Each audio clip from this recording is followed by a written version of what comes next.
12 students. One spring morning. Gone without a trace. For 30 years, Riverside Academy tried to bury what happened on May 3, 1994. But some secrets refused to stay buried. And when a construction crew breaks ground on the old gymnasium, they uncover something that will force one woman to confront the truth she spent 3 decades running from. This is the story of the vanishing class. If you're fascinated by unsolved mysteries and the dark secrets that lurk in small towns, subscribe and follow along as we unravel what really happened to the 12. The photographs lined the conference room wall like accusations. 12 faces, forever frozen at 17 years old. 12 smiles that would never age, never fade, never know the weight of adulthood. Detective Sarah Chen stood before them, a cup of coffee cooling in her hands, studying each face as if memorization could somehow bring them back. It had been 30 years since anyone had stood in this room and looked at these pictures with fresh eyes. 30 years since the investigation had gone cold, filed away in boxes that gathered dust in the basement of the Riverside Police Department. 30 years since 12 students from Mrs. Eleanor Vance's advanced psychology class had walked out of Riverside Academy and vanished into spring air. Sarah's reflection overlapped with the photographs in the glass frame, and for a moment, she saw herself at 17, remembered the girl she'd been before that May morning had taught her that monsters were real and that evil didn't always announce itself with violence. Sometimes it wore a kind face, sometimes it taught your favorite class. Her phone buzzed. The construction foreman's voice was tight with something between fear and urgency. "Detective Chen, you need to get down here. We found something, under the gymnasium floor.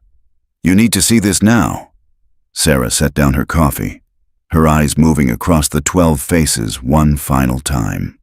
After 3 decades of silence, the earth was finally ready to speak. The morning mist clung to Riverside like a shroud, turning the abandoned academy into something from a Gothic novel. Sarah's sedan pulled through the rusted gates at 6:47 a.m., gravel crunching beneath her tires. The building loomed ahead, its red brick facade streaked with water damage and neglect, windows dark and hollow as empty eye sockets. She'd avoided this place for 30 years. Most people in Riverside had. After the disappearances, enrollment had plummeted. Parents pulled their children out, unwilling to let them walk the same halls where 12 students had last been seen. The school had limped along for 3 more years before closing permanently in 1997, a victim of fear and unanswered questions. Now it was slated for demolition. A developer from Portland had purchased the property, planning to build luxury condominiums. The construction crew had started work 2 days ago, beginning with the old gymnasium that had been added in the 1980s. Sarah parked near the entrance and climbed out, pulling her jacket tighter against the morning chill. The construction site was silent, heavy machinery sitting idle. She spotted the foreman immediately, a bear of a man in a hard hat and reflective vest, standing near the gymnasium entrance with 2 of his workers. All 3 looked pale. "Detective Chen," the foreman said, relief flooding his features. "Thank God. We stopped work the moment we found it, haven't touched anything." "Show me," Sarah said, her voice steady despite the acceleration of her heartbeat. They led her through the main building, their footsteps echoing off empty corridors. Sarah's flashlight beam caught glimpses of the past.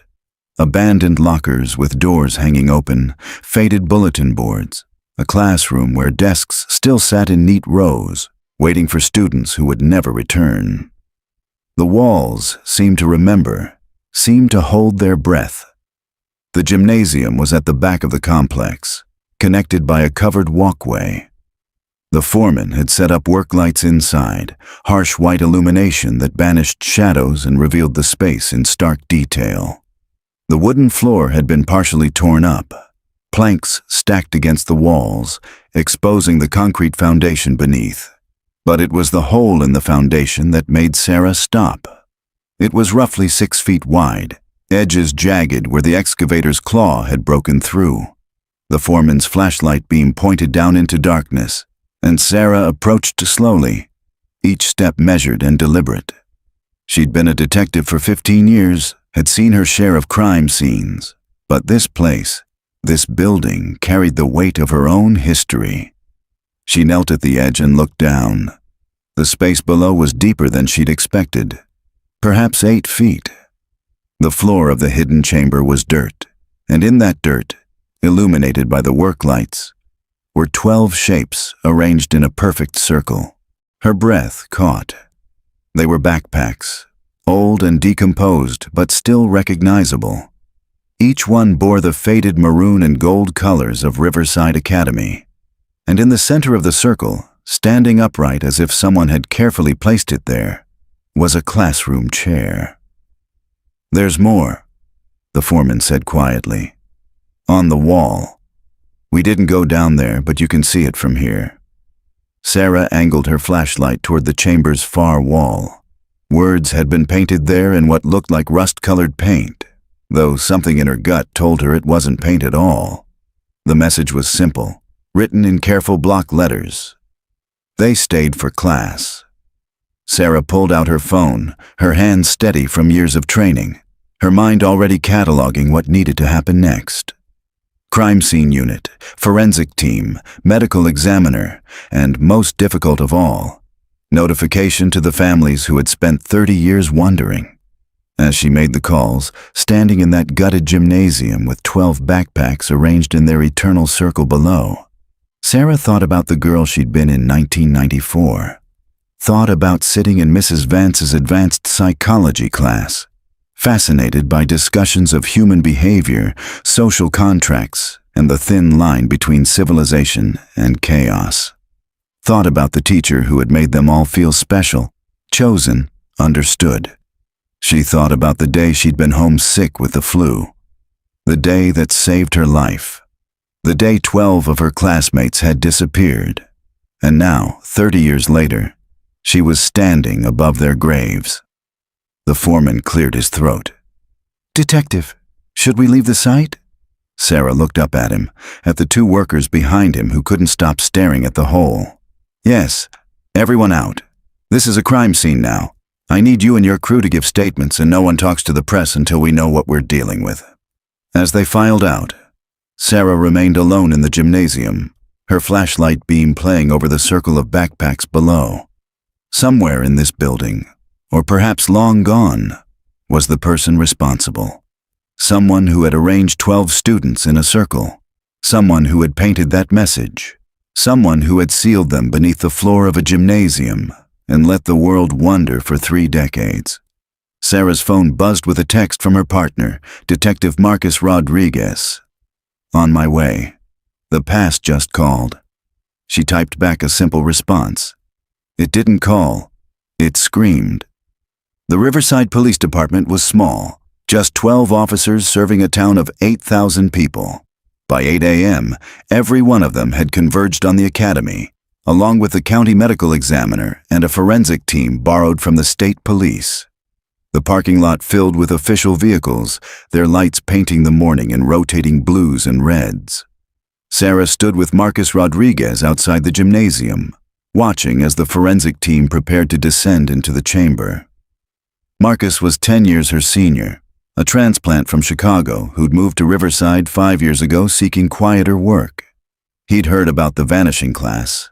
Everyone in law enforcement in Oregon had, but he'd never expected to work the case. "You were supposed to be in that class," Marcus said quietly. It wasn't a question. In the 5 years they'd been partners, Sarah had never hidden her connection to the case, though she'd never discussed it in detail either. "I had the flu," Sarah replied, her voice flat. "My mother kept me home. The class met during 3rd period that day, Tuesday morning. By lunch, they were gone. And the teacher? Eleanor Vance. She was 41, had been teaching at Riverside for 6 years. Beautiful, charismatic, the kind of teacher students fought to have. She specialized in psychology, said she wanted to help young people understand themselves. Sarah's jaw tightened. "She disappeared with them." Marcus pulled out his notebook, flipping through pages he'd been filling since Sarah's call. I went through the original case files before coming out here. The investigation was massive. FBI got involved, state police, volunteers searched for weeks. They found nothing. Because no one thought to look under the gymnasium floor, Sarah said. The building was only 5 years old then. Why would anyone think to check the foundation? The real question, Marcus said, is how did someone get 12 students and a teacher down there without anyone noticing? Before Sarah could respond, Dr. Patricia Holbrook emerged from the gymnasium. The medical examiner was in her 60s, with steel-gray hair and an expression that rarely changed, regardless of what she was examining. She pulled off her gloves as she approached. Preliminary assessment, Dr. Holbrook said without preamble. The chamber appears to be original to the building's construction. It's too well made to be hastily dug. Someone planned this, incorporated it into the gymnasium's foundation. The backpacks are definitely from the 1990s, consistent with what students would have carried. We'll need to carefully excavate to determine what else is down there. Sarah's stomach turned, but her voice remained steady. Human remains. I can't confirm that until we begin excavation, but detective, that chamber is a tomb. Everything about it suggests it was designed to hold bodies. Dr. Holbrook's expression softened slightly. I understand your connection to this case. If you need to step back. I don't, Sarah interrupted. I owe it to them to see this through. Dr. Holbrook nodded and returned to the gymnasium. Marcus touched Sarah's arm gently. You know the chief is going to pull you from this. Conflict of interest, personal connection, potential trauma. By the book, you shouldn't even be here. The book also says we need someone who knows the case, Sarah countered. I've studied those files for 15 years, Marcus. I know every detail, every interview, every dead end. I know the students. I was friends with most of them. Her phone rang before Marcus could argue. The screen displayed a number she hadn't expected to see. Riverside Academy Survivors Support Group. Sarah answered, her pulse quickening. Detective Chen. The voice belonged to Thomas Brennan, another former student who'd been absent that day. He'd stayed in Riverside, unable to leave the place where his friends had vanished, organizing support groups for the families and the handful of students who had survived by chance. Is it true? Did they find something at the school? Sarah glanced at Marcus, who shook his head. The news hadn't been released yet, but in a town the size of Riverside, secrets spread faster than official statements. Thomas, I can't discuss an ongoing investigation.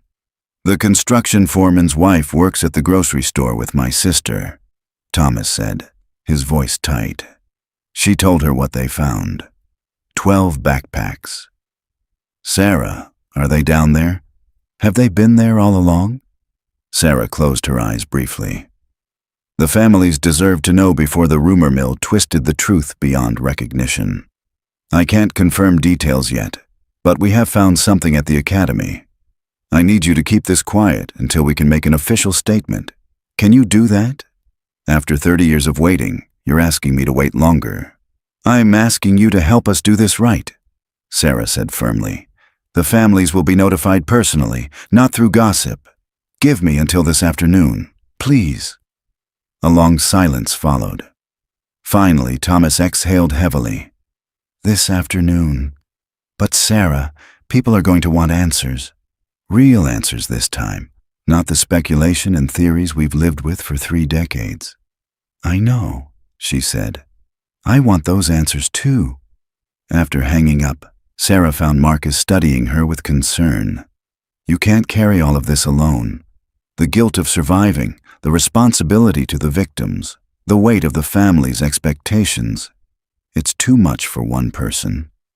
Then it's good I have a partner, Sarah replied, attempting a small smile that didn't reach her eyes. They turned back toward the gymnasium as the forensic team began the careful process of excavation. Sarah watched them work, her mind drifting back to that spring morning in 1994, lying in bed with fever, hearing her mother on the phone with the school to report her absence. She remembered feeling frustrated about missing class, about missing whatever fascinating discussion Mrs. Vance had planned. She'd never been more grateful for an illness in her life, and never more haunted by the question that had plagued her for 30 years. Why had she been spared? Inside the chamber, one of the forensic technicians carefully lifted the first backpack. Through the gymnasium's open door, Sarah could see the slow, reverent movements of professionals who understood they were handling more than evidence. They were handling the last physical connection between 12 people and the world they'd been stolen from. Her radio crackled. "Detective Chen, we need you inside. We found something under one of the backpacks. You'll want to see this." Sarah and Marcus exchanged glances before heading into the building. The work lights made everything harsh and clinical, stripping away any romanticism the old building might have held. They approached the chamber's edge where a technician waited with a sealed evidence bag. Inside the bag was a yearbook, remarkably well preserved, open to a specific page. Sarah's breath caught. It was the faculty section, and someone had circled Mrs. Vance's photograph in red ink. Beneath the photo, in the same careful block letters as the message on the wall, were written 3 words. She wasn't alone. By noon, the forensic team had removed all 12 backpacks from the chamber, each one catalogued and photographed in position before being lifted. Sarah watched from above as they worked, her mind cataloging names to match with each worn bag.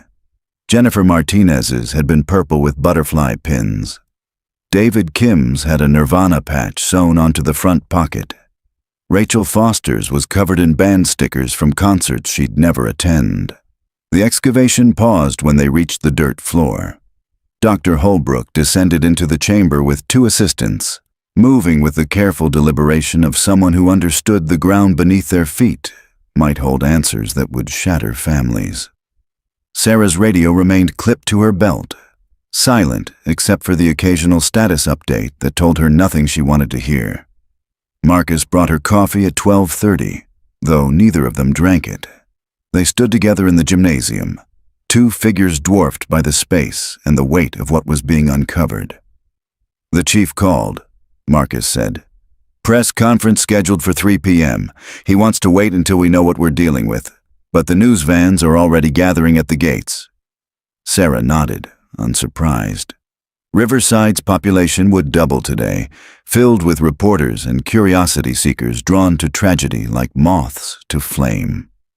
The Vanishing Class had been national news in 1994, had spawned documentaries and podcast episodes, had become one of those mysteries that people love to theorize about from the safety of their living rooms.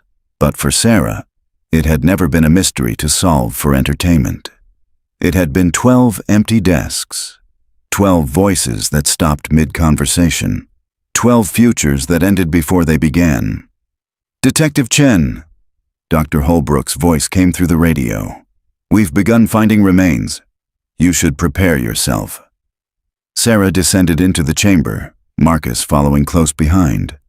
The work lights had been adjusted to illuminate the entire space, and what they revealed made Sarah's breath catch. The bodies had been arranged in the same circle as the backpacks, each one positioned with hands folded across their chest. Time and decomposition had reduced them to bones and fragments of clothing, but their placement spoke of care, of ritual, of someone who had arranged them like offerings. 12 sets of remains, Dr. Holbrook said, her voice carrying the weight of confirmation. Initial assessment suggests they've been here approximately 30 years, consistent with the timeline. We'll need full analysis to confirm identities, but the positions correspond with where the backpacks were placed. Sarah moved closer to the nearest skeleton, her flashlight revealing scraps of fabric that had once been a denim jacket. She remembered that jacket, remembered Alex Thompson wearing it every day, no matter the weather, convinced it made him look like James Dean. "They didn't die violently," Dr. Holbrook continued. "No obvious trauma to the bones, no signs of struggle. Given the positioning and the sealed chamber, my preliminary assessment is asphyxiation. They were placed here alive, and the chamber was sealed." The words hit Sarah like a physical blow. Alive. They'd been down here in the darkness, in this concrete tomb, knowing they were going to die. She thought of Jennifer's claustrophobia, of how she'd refused to take the elevator even one floor because enclosed spaces made her panic. She thought of David's asthma, of the inhaler he'd always carried. She thought of Rachel's fear of the dark that she'd tried so hard to hide. "How long?" Sarah asked, her voice barely audible. "How long would they have survived?" Dr. Holbrook's expression was grim. "In a sealed space this size, with 12 people? Hours. Maybe a day if the seal wasn't perfect. They would have known what was happening, would have felt themselves suffocating." Marcus put a hand on Sarah's shoulder, steadying her. Around them, the forensic team continued their careful work, documenting each position, each fragment of clothing, each piece of evidence that would help build a picture of that final day. Sarah's radio crackled again. "Detective Chen, we have a situation at the gate. Thomas Brennan is here with about 20 people from the support group. They're demanding information." She climbed out of the chamber, grateful for the excuse to leave that space of death, even temporarily. Outside, the morning mist had burned away to reveal a clear spring day, the kind of day that had no right to be beautiful given what lay beneath the gymnasium floor. The crowd at the gates had grown. News vans lined the street, cameras pointed at the academy like weapons. In the center of it all stood Thomas Brennan, now 57 years old, but still carrying the haunted look of a 17-year-old who'd lost his entire friend group in a single morning. Beside him were others Sarah recognized, students who'd been absent that day, siblings of the vanished, parents who'd aged 3 decades while their children remained forever 17. Sarah approached slowly, aware that every camera was now focused on her. Thomas saw her first, his face a mixture of hope and dread. "Sarah," he said, his voice cracking. "Tell us, are they there? Are they really there?" The crowd fell silent. Sarah could feel the weight of 30 years pressing down on this moment, could see in Thomas's eyes the same question she'd asked herself countless times. Why them and not us? "We've found remains," Sarah said, loud enough for everyone to hear but speaking directly to Thomas. 12 sets of remains in a chamber beneath the gymnasium. We're in the early stages of the investigation, but initial findings are consistent with the timeline of the disappearances. A woman in the crowd, Martha Kim, David's mother, let out a sound that was part sob, part wail. Her husband caught her as her legs gave way. Around them, others began to cry, to embrace, to sink under the weight of confirmation that their children were never coming home. "Who did this?" Thomas demanded, tears streaming down his face. "Was it Mrs. Vance? Did she kill them?" "We're still investigating," Sarah replied, "but there's evidence suggesting she may not have acted alone. We're pursuing all leads." 30 years, Martha Kim said, her voice breaking. 30 years we waited. 30 years we hoped maybe they were alive somewhere. Maybe they'd been taken but were living. And they were here. They were here all along. Sarah had no words of comfort to offer because there was no comfort in this truth. The bodies beneath the gymnasium didn't bring closure. They brought confirmation of the nightmare that everyone had feared. 12 teenagers, sealed in darkness, left to die while the school above them continued with classes and assemblies and normal life. As the crowd struggled with the news, Sarah noticed a figure standing apart from the others, partially hidden behind one of the news vans. An older woman with silver hair, wearing sunglasses despite the overcast sky. Something about her posture, the way she held herself, triggered a memory Sarah couldn't quite grasp. The woman turned and walked away quickly, disappearing around the corner before Sarah could get a better look. She made a mental note to review the news footage later, to see if the cameras had captured that face. Back at the gymnasium, the excavation continued. The forensic team had found something else, carefully buried beneath where the central chair had stood. It was a lockbox, small and metal, sealed with a combination lock that had rusted but remained intact. Marcos held it up for Sarah to see through the evidence bag. No telling what's inside until we get it open, but someone wanted it preserved. Sarah studied the box, her detective's instinct telling her that whatever it contained would be crucial. Someone had gone to great lengths to hide it in the center of that circle of death. Someone who wanted their message found, but only after enough time had passed. The question was, would that message explain why 12 students had to die, or would it simply deepen the horror of what had been done to them? The press conference at 3 p.m. was chaos barely contained. Chief Raymond Porter stood at the podium, his weathered face betraying none of the emotion Sarah knew he felt. He'd been a patrol officer in 1994, had been one of the first responders when the students were reported missing. The case had haunted him through the ranks, all the way to chief. At approximately 6:45 a.m. this morning, a construction crew working at the former Riverside Academy discovered a hidden chamber beneath the gymnasium floor, Chief Porter said, his voice steady. Inside that chamber, we have recovered 12 sets of human remains, along with personal effects consistent with the students who disappeared on May 3, 1994. We are working to officially identify the remains, and families are being notified. The reporters erupted with questions, all shouting over each other. Chief Porter raised his hand for silence. We will not be taking questions at this time. This is an active investigation into what we are now treating as multiple homicides. Detective Sarah Chen is the lead investigator, and anyone with information about the disappearances or about Eleanor Vance is urged to contact the department immediately. Sarah stood behind the chief, her face carefully neutral as cameras flashed and reporters recorded every word. She knew what they'd write. Survivor returns to solve case that nearly claimed her. The narrative was too neat, too compelling for them to resist. But Sarah wasn't looking for narrative. She was looking for truth.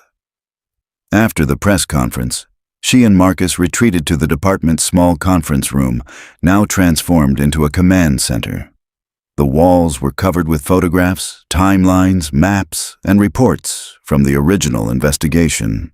In the center of the main board were the 12 yearbook photos, each face smiling, unaware that their senior year would never come. The lockbox is with the lab, Marcus said, reviewing his notes. They're working on opening it without damaging the contents. Should have results by tomorrow morning. Sarah nodded, her attention focused on a different piece of evidence spread across the conference table. It was the yearbook they'd found, open to Mrs. Vance's photo. Sarah had spent the last hour studying every page, looking for anything that might explain those 3 words. She wasn't alone. Eleanor Vance stared up from the page, her smile professional but warm, her dark hair pulled back in a style that had been fashionable in the early 90s. The photo revealed nothing sinister, nothing that hinted at the horror she'd orchestrated. That was the thing about evil, Sarah thought. It didn't always look monstrous. Sometimes it looked like a beloved teacher. I went through the original interviews with faculty and staff, Marcus said, pulling up files on his laptop. No one reported seeing anything unusual that morning. Mrs. Vance's class was scheduled for 3rd period, 9:30 to 10:45. According to the schedule, they were supposed to be conducting a group project on social psychology experiments. The Stanford prison experiment, Sarah said quietly. She'd been teaching us about it for weeks, about how ordinary people could be led to do terrible things under the right circumstances, about obedience to authority, about the power of social roles. Marcus looked up sharply. You remember the lesson plan? I remember everything about that class, Sarah replied. She made psychology come alive, made us question everything we thought we knew about human nature. We all loved her. The words tasted bitter. We trusted her completely. A knock on the door interrupted them. Officer Jennifer Walsh, the department's youngest detective, entered with a laptop. I've been going through Mrs. Vance's background, cross-referencing with the original investigation. There's something the first investigators missed, or maybe didn't think was relevant. She set the laptop on the table, turning it so Sarah and Marcus could see the screen. It displayed an old newspaper article from 1988, 6 years before the disappearances. Eleanor Vance taught at a private school in California before coming to Riverside, Jennifer explained. San Marcos Academy. She left suddenly in the middle of the school year. The official reason was listed as personal matters. But 3 months after she left, 2 students from that school disappeared during a field trip. They were never found. Sarah leaned closer, her pulse quickening. Were the cases connected to her? Not officially, Jennifer said. The students vanished during a hiking trip in Joshua Tree National Park. The assumption was they got lost or fell. But look at this. She clicked to another article. One of the students who disappeared was in Mrs. Vance's psychology class, and the other was the daughter of the school's principal. The principal's daughter, Marcus repeated. That's why she left. She was asked to resign before questions could be raised. Sarah studied the photos of the 2 missing students. A boy and a girl, both 16, both smiling in their school photos just like the 12 from Riverside. Did anyone from San Marcos Academy ever connect these cases? If they did, it's not in any official record, Jennifer replied. I only found it because I was searching for any schools Mrs. Vance worked at before Riverside. The California disappearances were filed as missing persons, presumed dead, case unsolved. So we might be looking at 14 victims, not 12, Marcus said grimly. Sarah returned to the yearbook, flipping through pages until she found the staff photo section.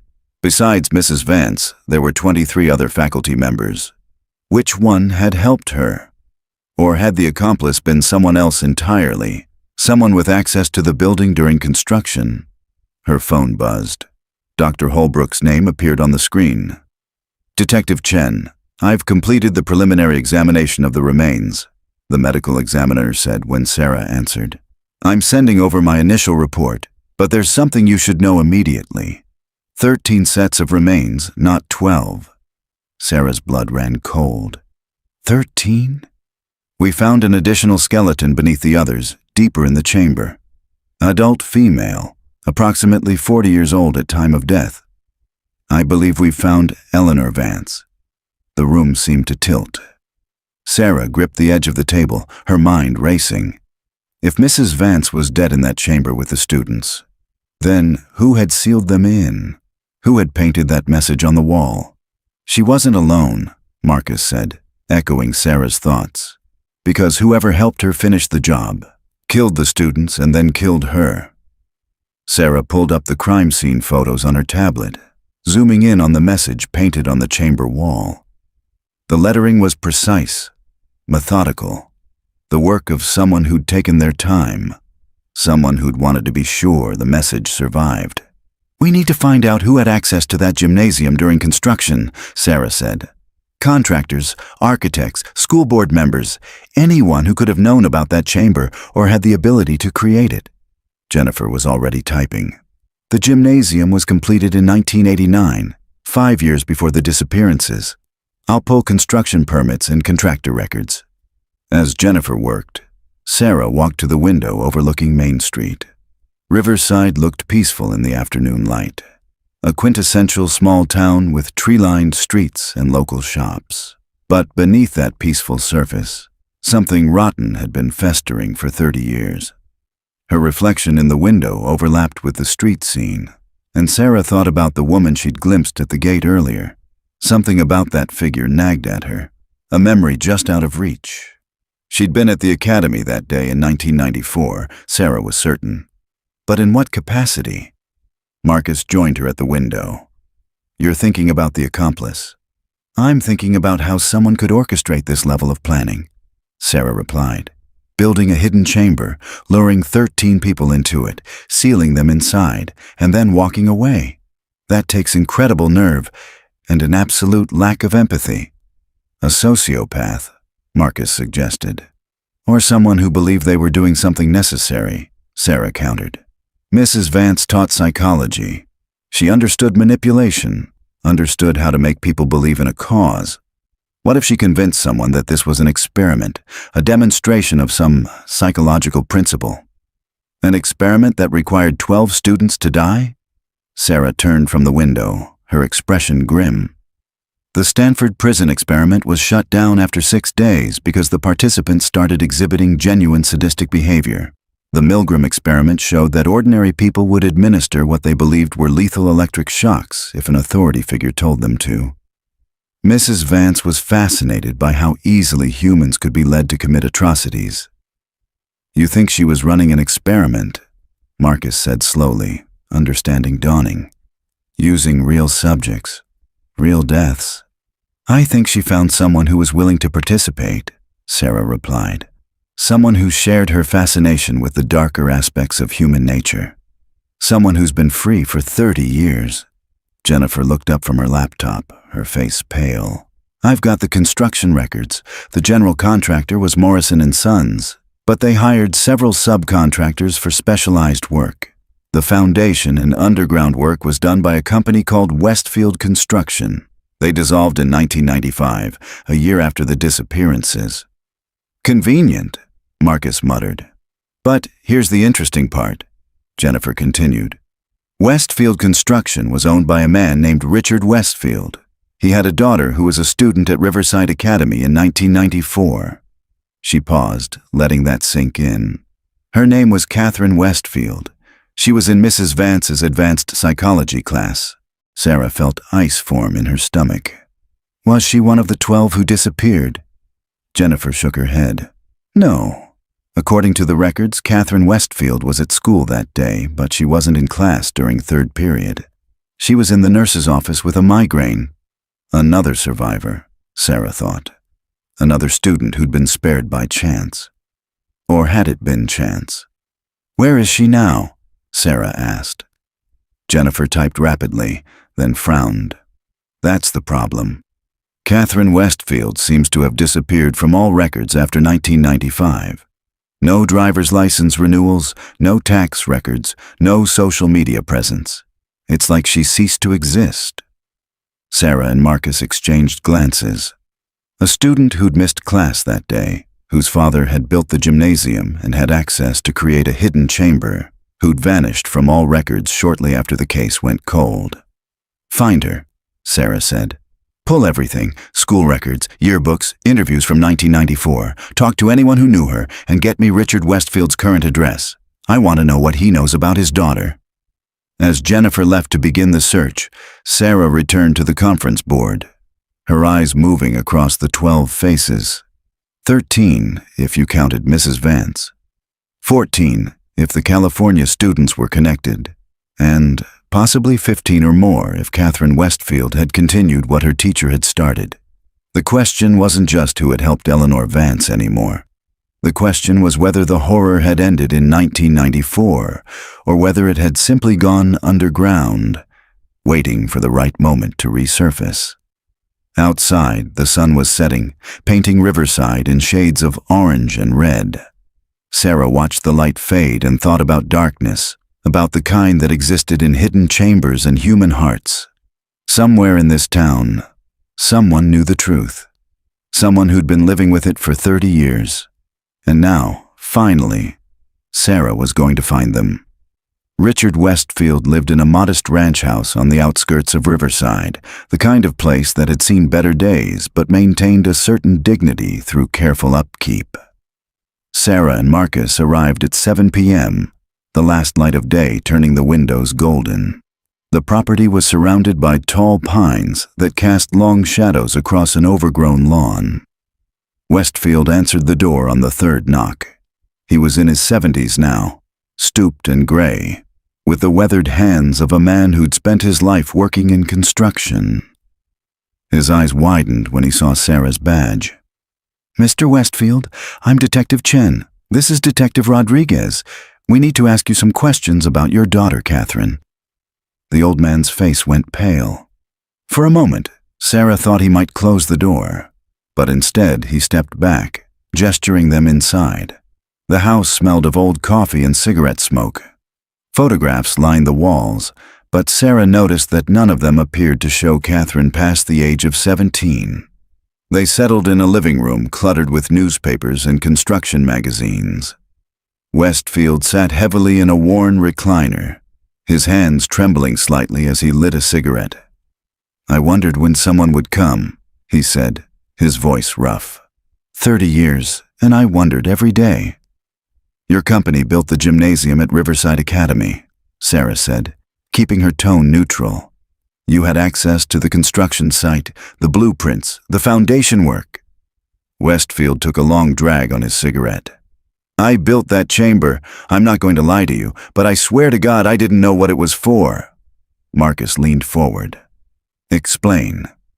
Eleanor Vance came to me in late 1988, Westfield said, his eyes distant. Said she was working on a psychology project, needed a specialized space for experiments. A sensory deprivation chamber, she called it. Said it would be used for research on student volunteers, all supervised and safe. She showed me papers from the school board approving the project, signatures and everything. Sarah felt her jaw tighten. The school board never approved any such project. I know that now, Westfield said bitterly. The papers were forged, but back then I believed her. She was persuasive, confident, and she paid well in cash for me to keep the chamber off the official plans. Said it was because the research was proprietary. Didn't want other schools stealing the idea. Where's your daughter, Mr. Westfield? Sarah asked. The old man's hands shook harder, ash falling from his cigarette onto his worn jeans.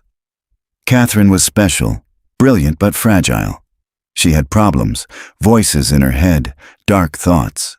Mrs. Vance was helping her, or so I thought. Catherine trusted her completely. He stood and walked to a bookshelf, pulling down a leather journal. He handed it to Sarah with shaking hands. I found this in Catherine's room after she left. Read it. Then you'll understand. Sarah opened the journal. Marcus reading over her shoulder. The entries were dated from 1993 to 1994, written in neat, careful handwriting that occasionally dissolved into frantic scrawls. As Sarah read, a picture emerged that turned her blood cold. Catherine Westfield had been Eleanor Vance's project, her experiment. The teacher had spent 2 years manipulating the troubled girl, feeding her delusions, convincing her that the other students were part of a corrupt system that needed to be purged. The entries detailed sessions where Vance had used hypnosis, suggestion, and psychological manipulation to shape Catherine into something twisted. One entry from April 1994 made Sarah's hands tremble. Mrs. Vance says I'm ready now. She says we'll save the pure ones by removing them from a world that would corrupt them. The chamber Father built will be their sanctuary. They'll transcend, and I'll be the instrument of their elevation.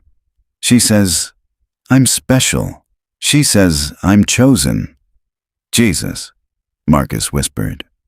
Sarah flipped to the final entry, dated May 2nd, 1994, the day before the disappearances. Tomorrow we begin. Mrs. Vance has the sedatives. I have the key to the chamber. The 12 are chosen. They're the brightest, the most promising. We're saving them from the degradation of this world. I'm not afraid anymore. I'm ready to fulfill my purpose. Where did Catherine go after the disappearances? Sarah asked, her voice tight.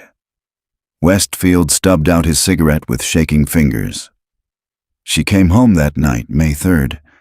I was watching the news about the missing students, and she walked in covered in concrete dust. She was calm, eerily calm. Said she'd done something beautiful. Said Mrs. Vance had helped her become what she was meant to be. He lit another cigarette, his hands still trembling. I realized then what I'd built, what I'd helped create. I confronted her, and she laughed. Said the chamber was their tomb and their temple. Said Mrs. Vance promised they'd be preserved forever, remembered as perfect. What happened to Mrs. Vance? Marcus asked. Catherine said she kept her promise, Westfield replied, his voice breaking. Said the teacher had to join her students in transcendence. Catherine sealed her in with them, alive. Said it was the ultimate lesson in sacrifice. Sarah felt sick. The horror of it, the calculated cruelty, exceeded anything she'd imagined. And you let Catherine go. I drove her to the Canadian border that night. Westfield admitted, tears streaming down his weathered face. I'm a coward, Detective. She was my daughter, my only child, and I couldn't bear to turn her in. I told myself maybe I was wrong, maybe I'd misunderstood. But I knew. God help me, I knew what she'd done, and I let her disappear. You've had 30 years to come forward, Sarah said, her voice hard. 30 years while families suffered, while they wondered and hoped and grieved without answers. I know, Westfield said. I've lived in hell every day since. But I'm telling you now, and I'll tell you everything I know. Catherine had the journal with her when she left, but she'd torn out pages. Said she was keeping a record of the experiment, continuing Mrs. Vance's work. Marcus stood. Continuing? You think she's killed others? Westfield's expression was haunted. Mrs. Vance believed that transcendence through preservation was the highest form of psychological study. Catherine worshipped her, believed every word. If she's been free all these years with that belief in her head, he trailed off, unable to finish the thought. Sarah closed the journal, her mind racing. We need everything you have on Catherine. Photos, documents, any idea where she might have gone. And Mr. Westfield, you're going to be arrested as an accessory after the fact. The old man nodded, seeming almost relieved. I understand, but Detective, there's one more thing. Catherine called me once, about 5 years ago. She was working at a school, she said, helping troubled students, just like Mrs. Vance had helped her. She wouldn't tell me where, but I heard children in the background. Young voices. Sarah and Marcus exchanged alarmed glances. What else did she say? She said she'd found new subjects, Westfield whispered. Said the work was continuing. Then she hung up, and I never heard from her again. As Marcus called for backup and began processing the scene, Sarah stepped outside into the cool evening air. She pulled out her phone and called Jennifer Walsh. I need you to search for any missing student cases in the past 5 years, anywhere in North America, Sarah said. Multiple students disappearing from the same school. Cross-reference with any teachers who left positions suddenly or schools that closed unexpectedly. You think she's still active? Jennifer asked. I think we've only found one experiment, Sarah replied, looking back at Westfield's house. And somewhere out there, Catherine Westfield is conducting another. The lockbox was opened at 8 a.m. the following morning in the forensic lab. Sarah and Marcus stood behind the technician as he carefully worked the rusted mechanism, finally releasing the catch with a metallic click. Inside were 3 items, each sealed in plastic bags that had kept them remarkably preserved. The first was a photograph of the 12 students, taken in Mrs. Vance's classroom. They were arranged in a circle, sitting on the floor, hands joined like they were participating in some kind of ritual. In the center stood Eleanor Vance, smiling, her hands resting on the shoulders of the 2 students closest to her. Behind the camera, barely visible in the reflection of the classroom window, was the silhouette of another person. Catherine, Sarah said, studying the reflection. She took this photo. The second item was a typed document, water-damaged but still legible. It was titled The Preservation Experiment, a study in transcendence through controlled mortality. As Sarah read, her horror deepened. The document outlined Eleanor Vance's theory that death at the peak of youth and potential was a form of preservation, preventing the corruption and degradation that came with age and experience. It described the 12 students as ideal specimens, who would be elevated through their sacrifice. The final item was a handwritten letter, dated May 3, 1994, addressed to those who come after. Sarah read it aloud, her voice steady despite the revulsion she felt. By the time you read this, the work will be complete. 12 souls preserved at the height of their beauty and promise, sealed away from the corrupting influence of time and experience. They did not suffer. The sedatives ensured they simply fell asleep, and when they woke in the chamber, they had perhaps an hour of consciousness before the air ran out. Some may call this murder. I call it preservation. I call it transcendence. My student Catherine understands. She will carry on this work when I'm gone, for I too must transcend. The experiment requires my participation, my sacrifice alongside my subjects. Only then will the lesson be complete, that the teacher who asks for sacrifice must be willing to give it as well. To the families, your children are perfect now, forever. They will never know heartbreak, betrayal, failure, or the slow degradation of aging. They are crystallized at their most beautiful moment. In time, you will understand the gift we've given them. To my fellow researchers, study this, learn from it. Understand that true psychology requires pushing beyond the ethical boundaries that limit our understanding of human nature. Catherine will continue where I leave off. The work is not finished. Eleanor Vance, Ph.D., May 3, 1994. Silence filled the lab when Sarah finished reading. The technician looked ill. Marcus leaned against the counter, his face gray. She was completely insane, Marcus said finally. No, Sarah replied, setting down the letter with careful hands. She was something worse. She was lucid, intelligent, and absolutely convinced of her own righteousness, and she created Catherine in her image. Her phone rang. Jennifer's name flashed on the screen. I found something, Jennifer said without preamble. 3 schools in the past 5 years had multiple student disappearances. 1 in British Columbia, 1 in Washington State, 1 in Montana. In each case, 3 to 4 students vanished within weeks of each other. And in each case, there was a school counselor or teacher who left their position shortly after the disappearances. Sarah's pulse quickened. Names? Different at each school. Catherine Morris in British Columbia, Carol Winston in Washington, Carolyn West in Montana. But I pulled photos from school websites before they were taken down. Jennifer paused.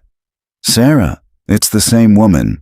She changes her hair, wears glasses sometimes, alters her appearance slightly, but it's definitely the same person. And there's more. Go on. The Montana school, Clearwater Academy, just closed last week for renovation. Guess what they're renovating? The gymnasium, Sarah said, her blood running cold. Exactly. They broke ground 2 days ago.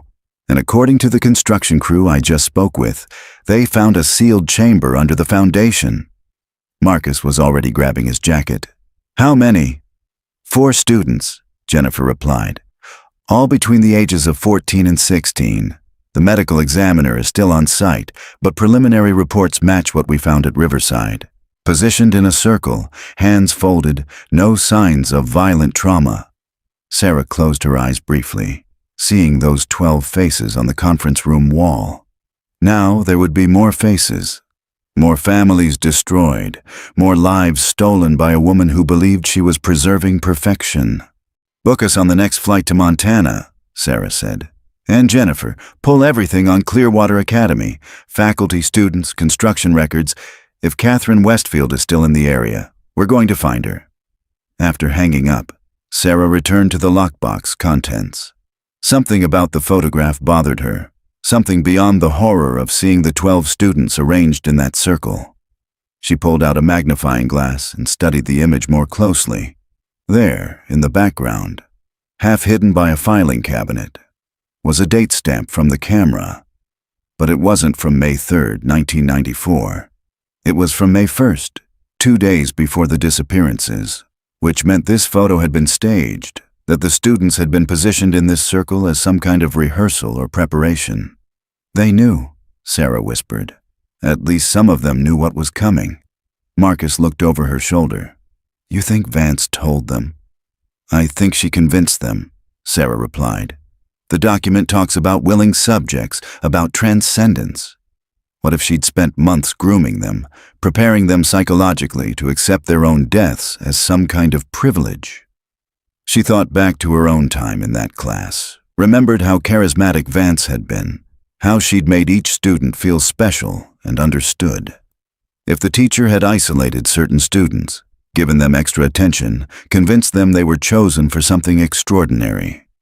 It's not just murder, Sarah said. It's a form of mass suicide orchestrated by someone they trusted, and Catherine learned how to replicate it. Her phone buzzed with a text from Jennifer. Flight booked. Departs in 3 hours. Montana State Police are waiting for you at Clearwater Academy. Sarah gathered the evidence, her movements mechanical. Somewhere in Montana, Catherine Westfield was either long gone or still nearby, watching to see if her latest experiment would be discovered. After 30 years of freedom, after multiple successful repetitions of her teacher's horror, did she feel invincible? Or was she waiting to be caught, wanting someone to finally understand the work she'd been doing? As Sarah and Marcus drove to the airport, she thought about the woman she'd glimpsed at the Riverside Academy gates. The silver hair, the sunglasses, the way she'd stood apart from the others. Catherine would be 47 now, old enough to have gray hair, bold enough to return to the scene of her first experiment, to see what had been uncovered after 3 decades. She was there, Sarah said suddenly. Yesterday morning at the gates, I saw her. Marcus glanced over. Are you sure? No, Sarah admitted.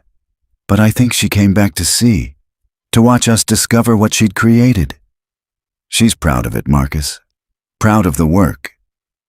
They drove in silence for a while, both processing the magnitude of what they were dealing with.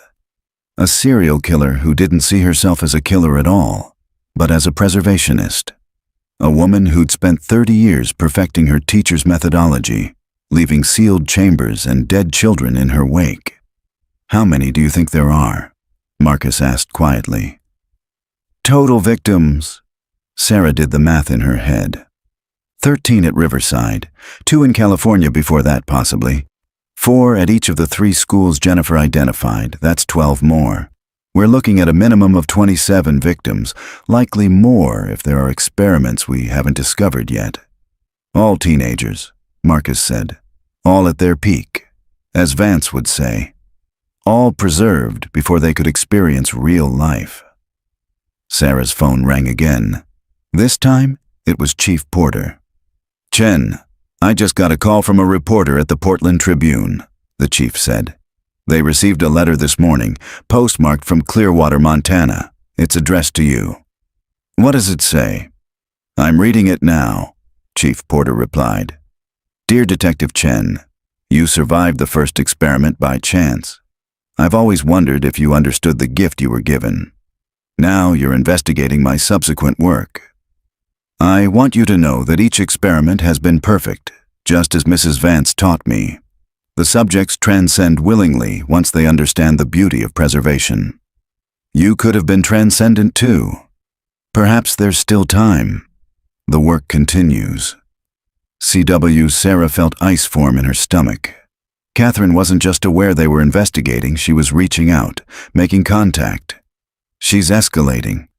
That's what concerns me, Chief Porter said. This letter is a taunt, but it's also an invitation. She wants you involved, specifically you. Be careful, Chen. This woman has been successful for 30 years because she's patient and intelligent. Don't let her manipulate you. After hanging up, Sarah stared out the window as the Oregon landscape passed by. Catherine Westfield had spent 3 decades perfecting her mentor's vision, creating sealed tombs and filling them with young lives cut short. And now, she'd made this personal. The question was why? Why reach out now? Why invite investigation after years of successful concealment? As they approached the airport, Sarah realized the answer. Catherine was ready for her own transcendence. She'd completed enough experiments, preserved enough perfect specimens.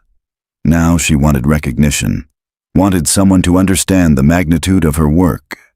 And she'd chosen Sarah, the one who got away, to be her audience.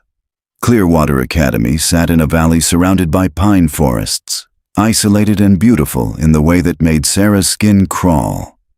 The school was smaller than Riverside, serving perhaps 300 students from the surrounding rural communities. Now it was empty, evacuated after the discovery beneath the gymnasium floor. Montana State Police had secured the scene, but Sarah could feel the difference the moment she arrived. This wasn't a 30-year-old cold case. This was fresh, the bodies still being processed, the horror still raw. The local medical examiner met them at the entrance, a middle-aged woman named Dr. Patricia Simmons, who looked like she hadn't slept in days. 4 victims, Dr. Simmons said without preamble. Ages 14 to 17. Same positioning as what you described from Oregon.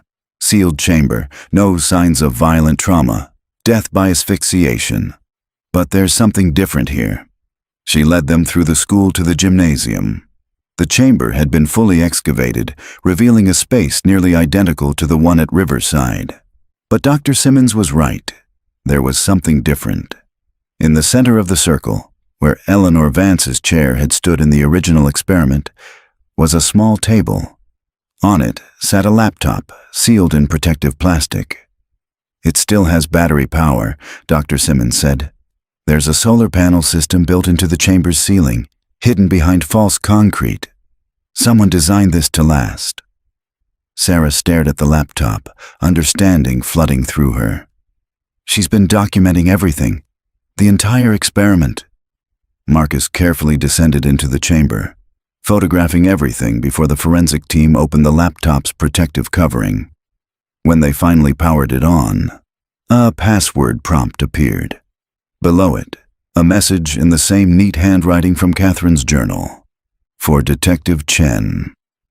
Password: Transcendence. Sarah's hands were steady as she typed, though her pulse hammered in her throat.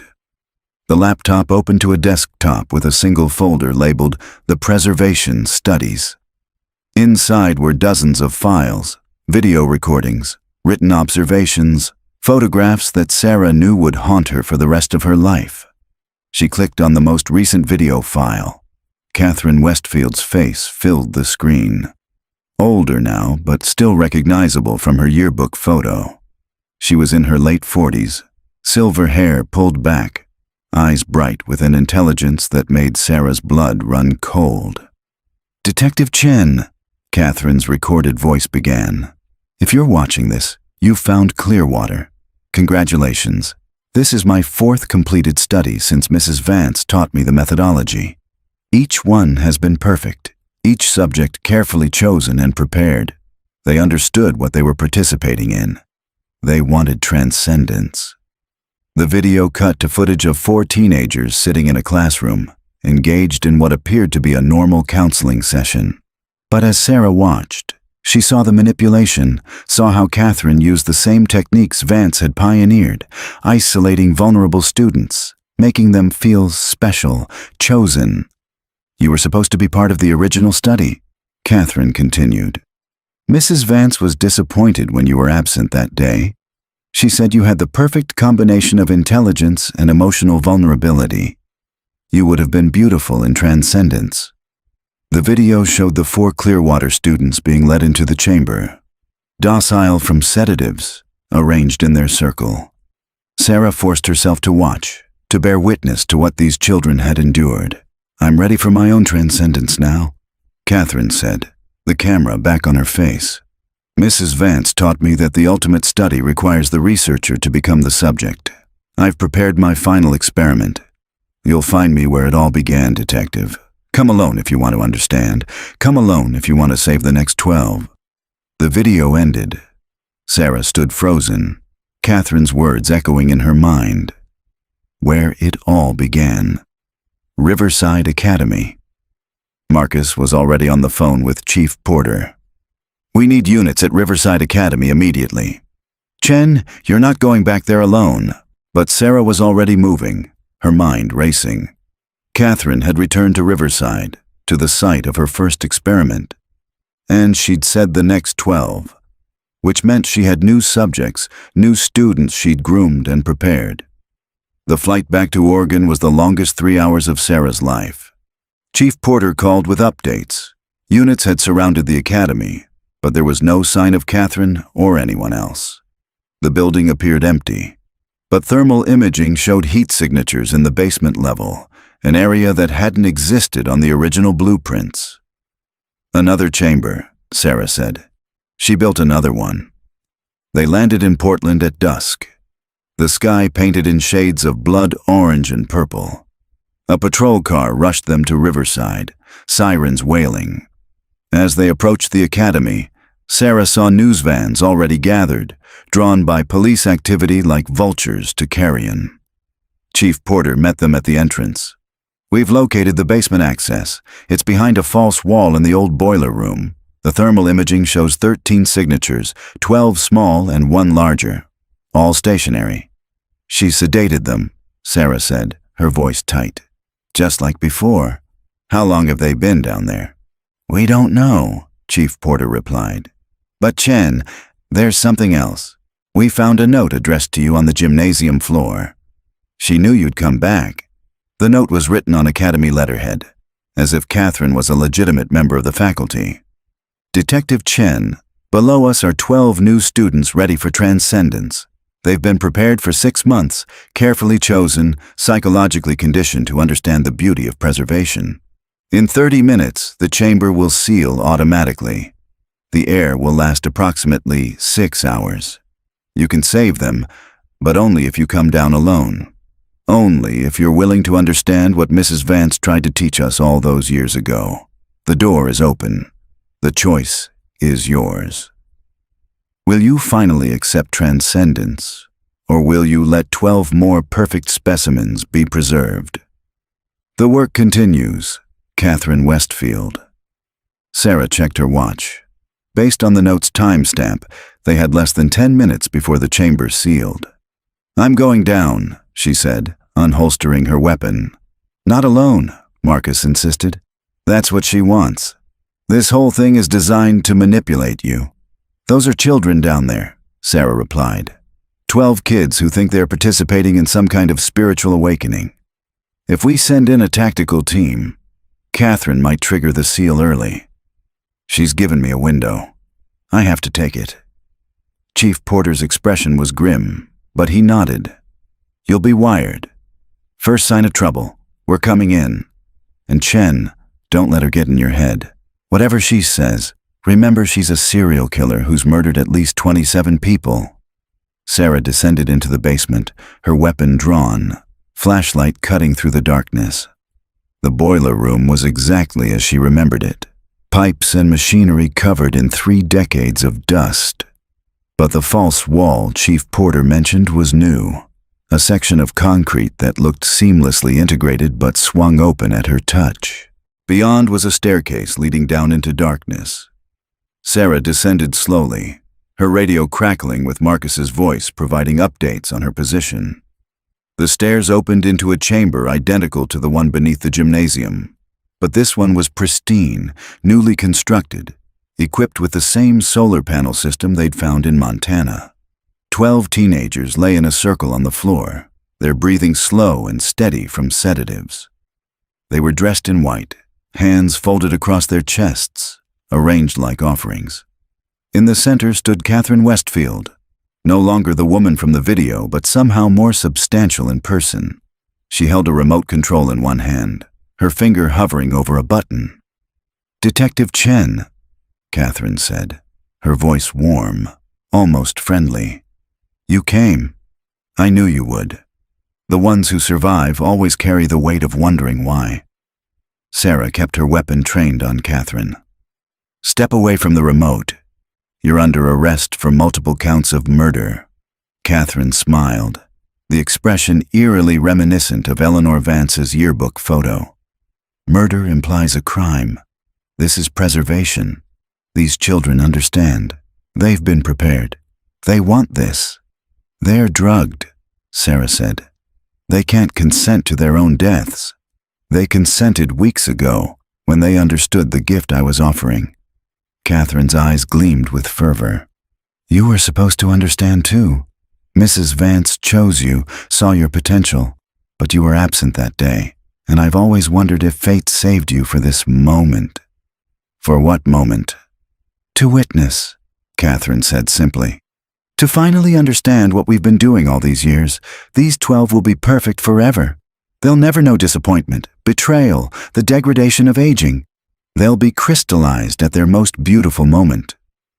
Sarah could hear movement on the stairs behind her, knew the tactical team was positioning. She needed to keep Catherine talking, needed to get that remote away from her before she could trigger the seal. Mrs. Vance is dead, Sarah said. She's been dead for 30 years. She died in her own experiment, sealed in that chamber with her students. Is that the transcendence you're offering these kids? Suffocation in the dark? For the first time, Catherine's composure cracked. She transcended.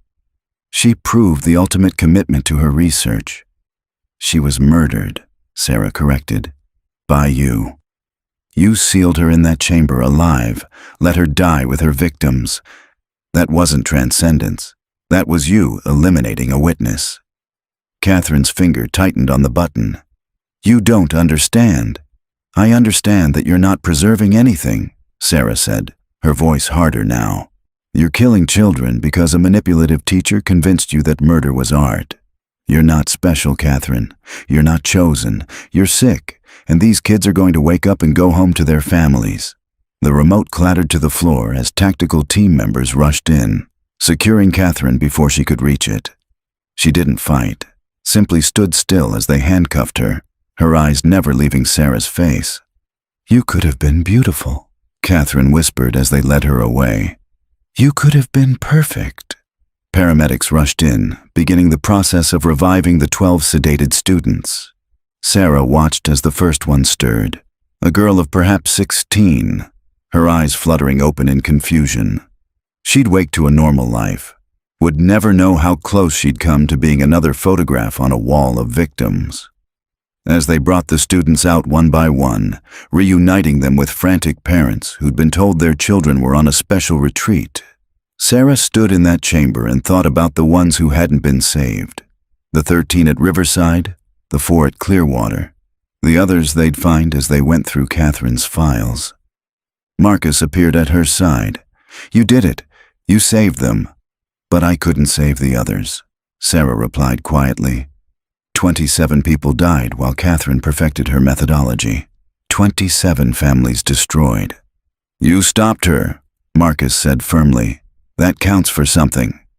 Sarah looked around the chamber, at the circle that would have become a tomb, at the elaborate system designed to preserve bodies for discovery, years or decades later. Catherine had spent 30 years replicating her teacher's horror, convinced she was creating something beautiful. And she'd almost succeeded again. 6 months after Catherine Westfield's arrest, Sarah stood in the cemetery where the 12 victims from Riverside Academy had finally been laid to rest. The funeral had been delayed for months while families made arrangements, while the media circus died down, while the town of Riverside tried to process 3 decades of grief compressed into a few terrible weeks. The headstones were simple, arranged in a line rather than a circle. Each bore a name, a birth date, and the same death date. May 3rd, 1994. Sarah had attended each funeral, had looked into the eyes of parents who'd aged 30 years while their children remained forever 17. Martha Kim had thanked her for finding answers, even though those answers brought no comfort. Thomas Brennan had broken down at Alex Thompson's funeral, finally able to grieve properly after 3 decades of uncertainty. And Eleanor Vance's elderly mother had wept, apologizing for the monster her daughter had become, though everyone assured her she bore no responsibility for her daughter's actions. Catherine Westfield had been declared competent to stand trial, though her defense team argued for insanity. Sarah had testified, describing the meticulous planning, the years of successful concealment, the psychological manipulation that showed clear understanding of right and wrong, even if Catherine herself believed she was doing something beautiful. The jury had deliberated for less than 4 hours before convicting her on 27 counts of first-degree murder. She'd been sentenced to life without parole,